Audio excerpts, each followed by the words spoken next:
പ്രവാസ ലോകത്ത് നിന്നുള്ള വാർത്തകൾ.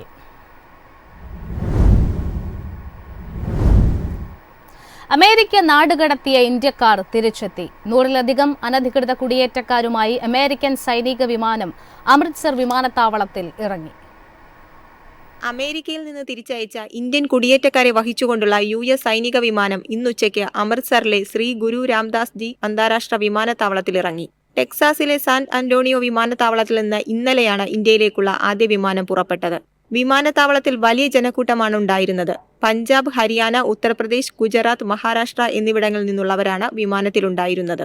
പൗരന്മാരെ അവരവരുടെ സ്ഥലങ്ങളിലേക്ക് എത്തിക്കുന്നതിന് പഞ്ചാബ് സർക്കാർ വേണ്ട നടപടികൾ സ്വീകരിച്ചിട്ടുണ്ട്.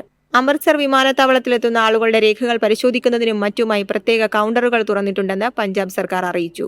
കഴിഞ്ഞ മാസം US പ്രസിഡന്റായി ഡൊണാൾഡ് ട്രംപ് അധികാരമേറ്റതിന് പിന്നാലെ രാജ്യത്തെ നിയമനിർവഹണ ഏജൻസികൾ അനധികൃത കുടിയേറ്റക്കാർക്കെതിരെ കർശന നടപടി ആരംഭിച്ചത്.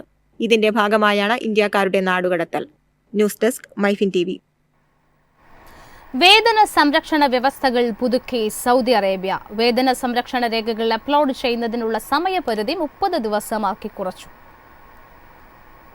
കമ്പനികൾക്ക് മുദാദ് പ്ലാറ്റ്ഫോമിൽ വേതന സംരക്ഷണ രേഖകൾ അപ്ലോഡ് ചെയ്യുന്നതിനുള്ള സമയപരിധി 60 നിന്ന് 30 ദിവസമാക്കി കുറച്ചു. മാനവ വിഭവശേഷി സാമൂഹിക വികസന മന്ത്രാലയമാണ് വ്യവസ്ഥകൾ പുതുക്കിയത്. മാർച്ച് 1 മുതൽ പുതിയ നടപടി പ്രാബല്യത്തിൽ വരും. കൃത്യസമയത്ത് ജീവനക്കാർക്ക് ശമ്പളം ലഭ്യമാക്കുവാനും വേതന കരാറുകൾ പാലിക്കുവാനും ലക്ഷ്യമിട്ടാണ് സമയപരിധി കുറച്ചത്. രാജ്യത്ത് 91% സ്ഥാപനങ്ങളും 30 ദിവസത്തിനുള്ളിൽ തന്നെ വേതനരേഖകൾ അപ്ലോഡ് ചെയ്യാറുണ്ട്. ഇതിനാണ് വ്യവസ്ഥകൾ പരിഷ്കരിച്ചത്. ഇത് എല്ലാ കമ്പനികളും പാലിക്കണമെന്നും തൊഴിലാളികളുടെ ശമ്പളം കൃത്യസമയത്ത് നൽകണമെന്നും മന്ത്രാലയം നിർദ്ദേശിച്ചു. News desk MyFin TV.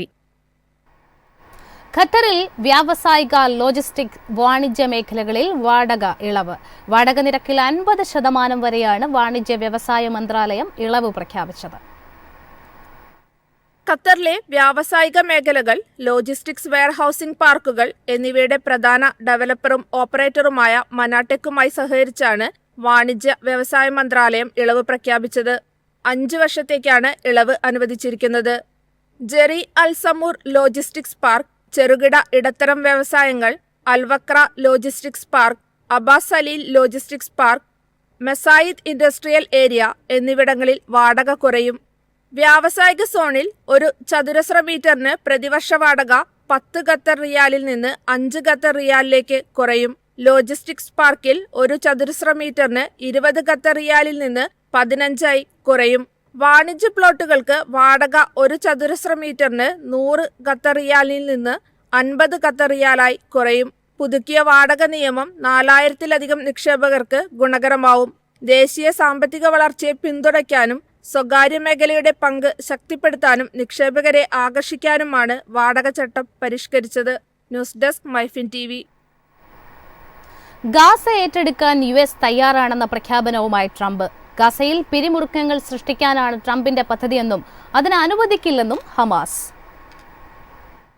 പലസ്തീനികളെ മറ്റെവിടെയെങ്കിലും പുനരധിവസിപ്പിച്ച ശേഷം യുദ്ധത്താൽ തകർന്ന പലസ്തീൻ പ്രദേശമായ ഗാസ മുനമ്പ് US ഏറ്റെടുക്കുമെന്ന് ഡൊണാൾഡ് ട്രംപ് പ്രഖ്യാപിച്ചു. വൈറ്റ് ഹൌസിൽ ഇസ്രയേൽ പ്രധാനമന്ത്രി ബെഞ്ചമിൻ നെതന്യാഹുവുമായി നടത്തിയ കൂടിക്കാഴ്ചയ്ക്ക് ശേഷം ഇരുവരും സംയുക്തമായി നടത്തിയ പത്രസമ്മേളനത്തിലാണ് ഇക്കാര്യം അറിയിച്ചത്. ട്രംപിന്റെ ആശയം ചരിത്രത്തെ മാറ്റിമറിക്കാൻ കഴിയുന്ന ഒന്നാണെന്ന് നെതന്യാഹു പറഞ്ഞു. ട്രംപ് ഗാസയ്ക്ക് വ്യത്യസ്തമായ ഒരു ഭാവി വിഭാവനം ചെയ്യുന്നു. ഈ പ്രഖ്യാപനം ലോകമെമ്പാടും ഞെട്ടൽ തരംഗങ്ങൾ സൃഷ്ടിക്കുമെന്നും മിഡിൽ ഈസ്റ്റിലെ ഭൗമരാഷ്ട്രീയ ചലനാത്മകതയെ സാരമായി ബാധിക്കുമെന്നും പ്രതീക്ഷിക്കുന്നതായി നെതന്യാഹു പറഞ്ഞു. US ഏറ്റെടുത്ത ഗാസയുടെ പുനർനിർമ്മാണം നടത്തുമെന്ന് ട്രംപ് പറഞ്ഞു. കൂടാതെ സ്ഥലത്തെ എല്ലാ അപകടകരമായ ബോംബുകളും മറ്റ് ആയുധങ്ങളും നിർവീര്യമാക്കുമെന്നും അദ്ദേഹം പറഞ്ഞു. തൊഴിലുകളും പുതിയ ഭവനങ്ങളും US ഗാസയിൽ സൃഷ്ടിക്കുമെന്നും അദ്ദേഹം പറഞ്ഞു. ട്രംപിന്റെ പ്രസ്താവനയ്ക്കെതിരെ ഹമാസ് രംഗത്തെത്തി. ഗാസയിൽ കുഴപ്പങ്ങളും പിരിമുറുക്കങ്ങളും സൃഷ്ടിക്കുന്നതിനാണ് ട്രംപിന്റെ ശ്രമമെന്ന് ഹമാസ് പ്രതികരിച്ചു. News desk MyFin TV. Saudi അറേബ്യയിൽ നിക്ഷേപകരുടെ എണ്ണം കുതിച്ചുയരുന്നു. സ്ഥിരതയുള്ള രാഷ്ട്രീയ അന്തരീക്ഷവും സാമ്പത്തിക പരിഷ്കാരങ്ങളും നിക്ഷേപകരെ ആകർഷിക്കുന്നു. 2024 14,321 നിക്ഷേപ ലൈസൻസുകൾ സൗദി അറേബ്യ നൽകി. ഇത് മുൻവർഷത്തെ അപേക്ഷിച്ച് 67.7% വർധനവാണുണ്ടായത്. മുൻനിര നിക്ഷേപ കേന്ദ്രമെന്ന നിലയിൽ സൗദിയുടെ സ്ഥാനമാണ് നിക്ഷേപ ലൈസൻസുകളിലെ വർധന ചൂണ്ടിക്കാട്ടുന്നത്. ബിസിനസ്സുകൾക്ക് സ്ഥിരതയുള്ളതും പിന്തുണയുള്ളതുമായ അന്തരീക്ഷമാണ് രാജ്യത്തുള്ളത്. എണ്ണവരുമാനത്തിൽ ആശ്രയത്വം കുറയ്ക്കുന്നതിനുള്ള സർക്കാരിന്റെ നയം നിക്ഷേപകരുടെ ആത്മവിശ്വാസം വർദ്ധിപ്പിച്ചു. വിദേശ നിക്ഷേപം ആകർഷിക്കുകയാണ് സൗദി വിഷൻ 2030 പ്രധാന അജണ്ടകളിലൊന്ന്. ടൂറിസം, ശാസ്ത്രം, സാങ്കേതികവിദ്യ, ആരോഗ്യം, വിനോദം എന്നിവയിൽ സ്വകാര്യ നിക്ഷേപം ആകർഷിക്കുകയാണ് സൗദി സർക്കാരിന്റെ ലക്ഷ്യം. News desk MyFin TV. Bahrain hi-tech national ID card പുറത്തിറക്കുന്നു. ID കാർഡ് സംവിധാനം മെച്ചപ്പെടുത്തുന്നതിനും ഗവൺമെന്റ് നടപടികൾ കാര്യക്ഷമമാക്കുന്നതിനുമാണ് നടപടി. ബഹ്റിനിലെ ഇൻഫർമേഷൻ ആൻഡ് ഗവൺമെന്റ് അതോറിറ്റി നൂതന സാങ്കേതിക വിദ്യയും മെച്ചപ്പെട്ട സുരക്ഷാ നടപടികളും ഉൾക്കൊള്ളുന്ന ദേശീയ ID കാർഡിന്റെ പുതിയ പതിപ്പ് പുറത്തിറക്കാൻ ഒരുങ്ങുന്നു. അപ്ഗ്രേഡ്, അന്തർദേശീയ മാനദണ്ഡങ്ങളുമായി യോജിപ്പിച്ച സർക്കാർ സേവനങ്ങൾ കൂടുതൽ കാര്യക്ഷമമാക്കാനാണ് നടപടി. ഐഡന്റിറ്റി തട്ടിപ്പിൽ നിന്ന് പരിരക്ഷിക്കുന്നതിനുള്ള വിപുലമായ സുരക്ഷാ ഫീച്ചറുകൾ പുതിയ കാർഡിൽ ഉൾപ്പെടുത്തും. കൂടുതൽ സുരക്ഷിതമായ ഐഡന്റിറ്റി സ്ഥിരീകരണത്തിനായി ബയോമെട്രിക് ഡാറ്റ സംയോജിപ്പിക്കും.